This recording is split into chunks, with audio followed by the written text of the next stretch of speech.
Welcome back to a Story tale. This is the fourth chapter in the journey of Lucky, our true and loyal friend. The old beggar's harsh words had cut Lucky deeply.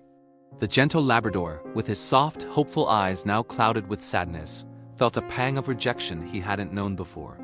His heart, already heavy with longing for his family, felt even heavier. With a sigh, he turned away from the small shed and began his search anew, his paws patting softly on the unforgiving pavement.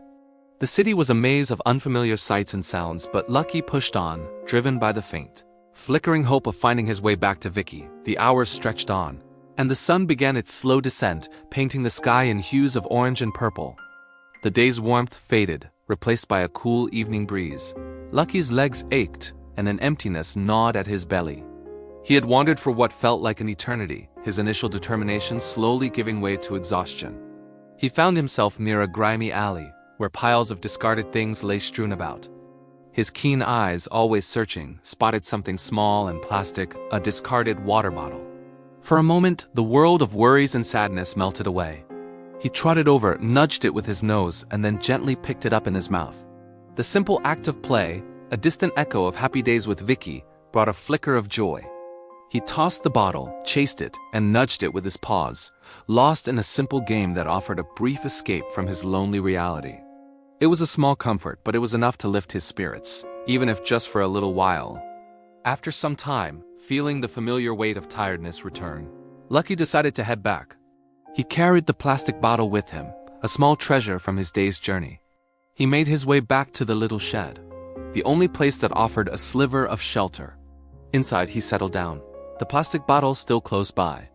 He played with it quietly, the soft crinkling sound a lonely companion in the growing darkness, until his weary body finally gave in, and he drifted off to sleep. Later that evening, the old beggar returned to the shed. His day had been long and difficult, and he carried a small bundle of food he had managed to collect.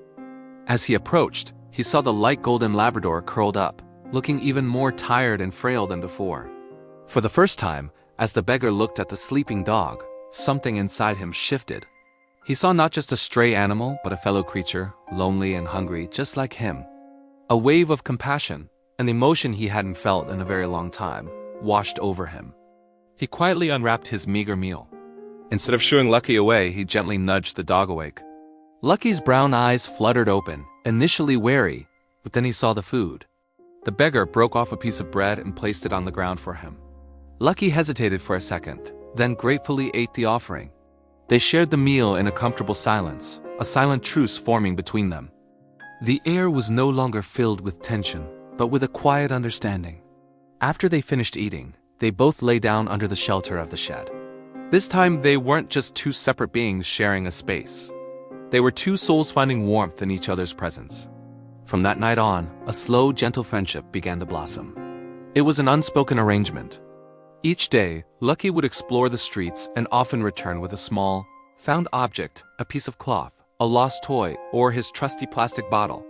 And every evening, the old beggar would faithfully share whatever food he had gathered. Days turned into weeks. The bond between the loyal dog and the changed man grew stronger with every shared meal and every quiet evening spent together. They became a familiar sight in the neighborhood, an unlikely pair navigating the hardships of the streets as one. They were no longer alone. The old beggar found a companion who offered unconditional affection, and Lucky found someone who offered him care and a place to rest his weary head. They had found in each other a solace, a small beacon of hope in a world that had otherwise cast them aside. Can friendship heal even the hardest hearts? What does fate have planned next for Lucky? Watch the next episode to find out. And don't forget to subscribe to a Story tale for more stories of love and loyalty. We'll see you next time.